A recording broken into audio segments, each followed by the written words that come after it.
Tiramisu trebuie să fie cea mai iubită prăjitură fără coacere din lume și există multe variante ale acestui desert, fiecare variantă pretinzând a fi singura originală. Unii spun că se face doar cu mult mascarpone și un purcoi de gălbenușuri. Alții nu, domnule, că trebuie musai și albușurile bătute spumă. Al treilea zice că primii doi sunt duși, că nu se pune ou în tiramisu. Dar cum nu vom putea ști niciodată cine a fost primul, oul sau găina, eu vă propun pur și simplu varianta care mi se pare cea mai delicioasă.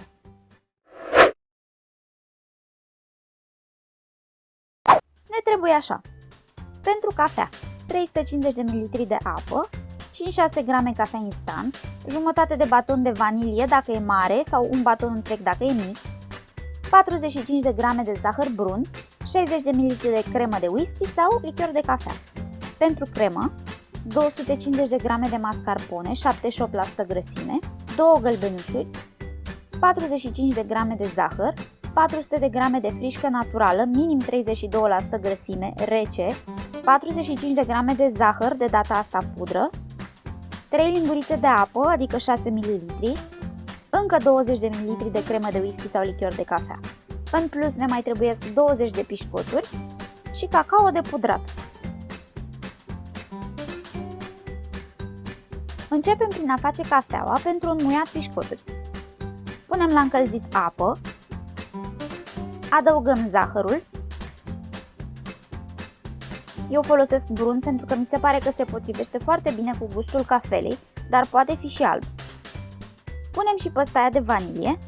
Dacă nu aveți, nu puneți deloc sau înlocuiți o parte din zahăr cu zahăr vanilat.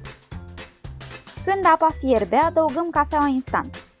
Bineînțeles, puteți face și din cafea normală, dar trebuie să o faceți tare și să strecurați bine zatul. Dacă faceți tiramisu pentru copii, se poate înlocui cafeaua și cu o băutură instant pe bază de cacao.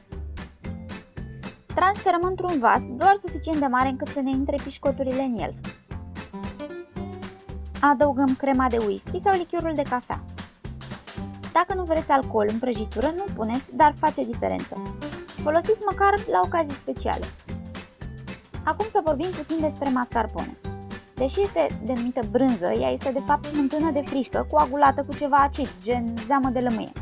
De aceea merge foarte bine combinat cu frișca, pentru că sunt cam același lucru.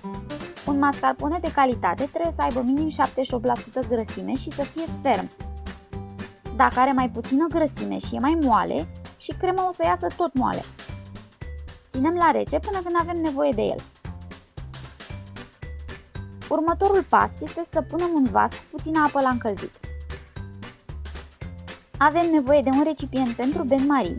Al meu este special pentru așa ceva, dar evident se poate folosi și un castron metalic.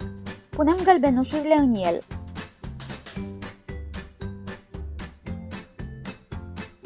Apoi zahărul și cele 3 lingurițe de apă, pentru că vrem ca gălbenușurile să spumeze un pic și după cum v-am spus la rețeta de pandișpan, gălbenușurile nu spumează fără apă.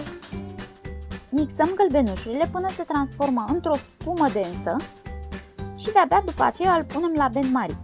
Fundul vasului nu trebuie să atingă apa fierbinte și trebuie amestecat aproape continuu, vreo 7-8 minute, de data asta folosind un tel. Gălbenușurile preparate astfel pe baie de abur dau mai multă consistență cremei de tiramisu. De asemenea, se mai spune că astfel distrugem salmonela, care ar putea fi prezentă în ou, dar asta este și nu este adevărat.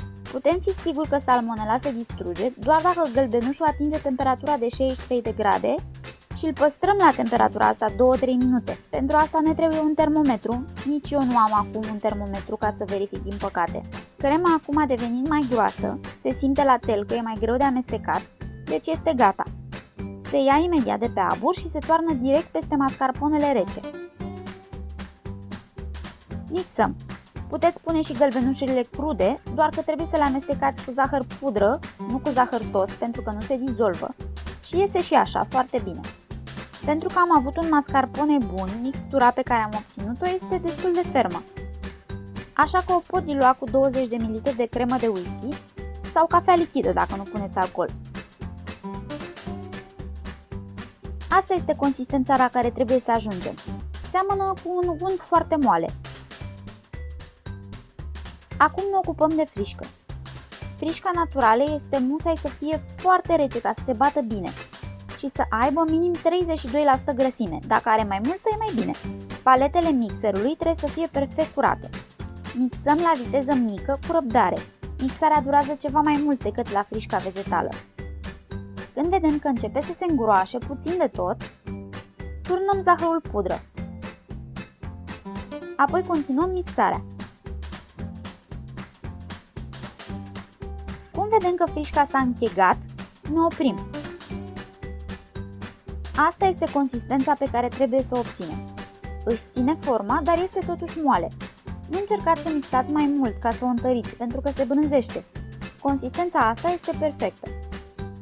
Amestecăm frișca cu mascarponele. Dacă folosiți frișcă vegetală, atunci nu aveți nevoie decât de 250 sau 300 de grame, pentru că frișca vegetală încorporează mai mult aer decât cea naturală.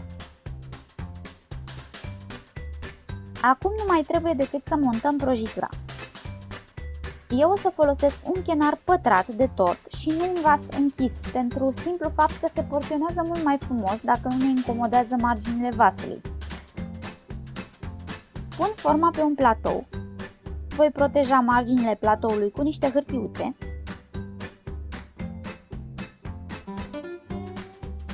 Se înmoaie pișcoturile în cafea, câte 2-3 secunde fiecare, nu mai mult, și le așezăm în formă. Unde este nevoie, tăiem pișcoturile să se potrivească cu forma noastră.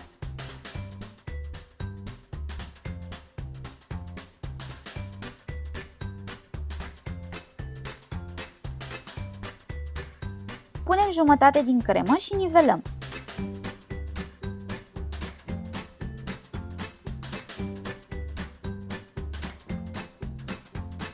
Dacă vreți, acum puteți cerne un strat de cacao peste cremă. Asta depinde de gustul fiecăruia. Eu de obicei nu pun. Apoi întoarcem prăjitura și punem un alt strat de pișcoturi. Al doilea strat de cremă. Nivelăm.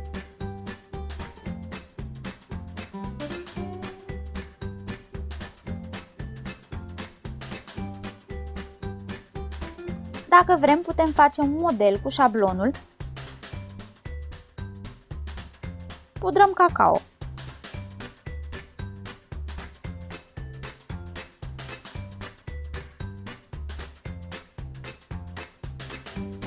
Acum musai să-l ținem la frigider peste noapte.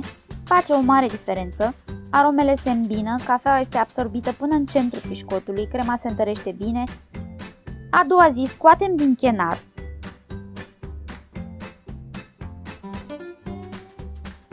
Putem să pregătim și un mic evantai dintr-o căpșună.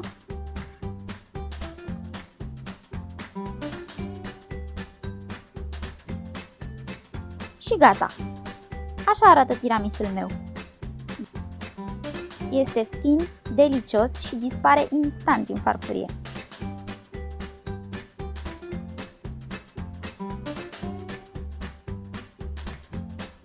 Dragii mei, asta a fost rețeta de astăzi. Sper că v-a plăcut, că o să încercați și că o să mai treceți pe la mine. Vă pup!